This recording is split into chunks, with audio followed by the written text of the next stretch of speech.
Okay, here we have section 4.3, which deals with congruent triangles. This will be a brief one. So main ideas: name and label corresponding parts of congruent triangles, and identify congruence transformations.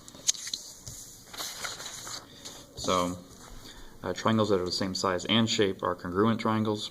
Each triangle has 3 angles and 3 sides. If all 6 of the corresponding parts of 2 triangles are congruent, then you can say the triangles are congruent. So this way is you can use the fact that they are congruent to prove,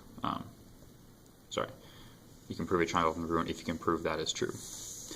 Now, so the first one there, definition of congruent triangles: 2 triangles are congruent if and only if their corresponding parts are congruent.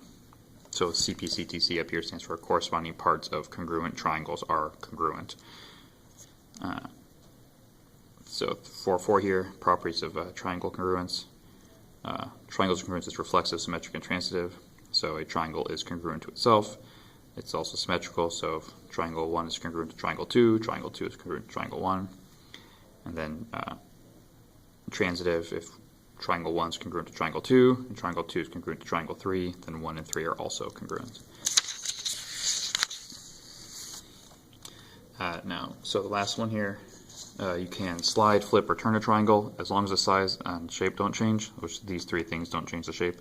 The congruence, your triangles will be congruent with each other. So the new one and the old one will be the same thing.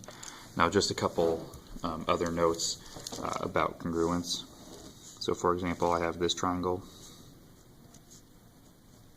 Call this A, B, C. And then I have this triangle. Call it D, E, F. Now, when you name triangles congruent, you have to put the corresponding parts in the same order. So if I was going to write this, it'd be triangle,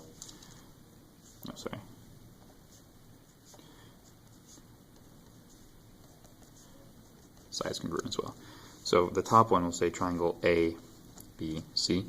So A, B, C.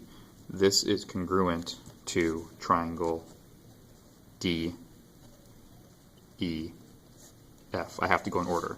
One arc with one arc, triple arc with triple arc, double arc with double arc. You cannot write this. Like, that's not the same thing, because it's saying angle F and angle A are the same angle, and F and A aren't congruent to each other. So you have to be careful when you name triangles congruent that you get the matching parts in the same order. AC and DF are congruent, so AC and DF. AB and DE are congruent, AB and DE. So please be careful with the order in which you put your letters when you're naming congruent. That's the end of the section.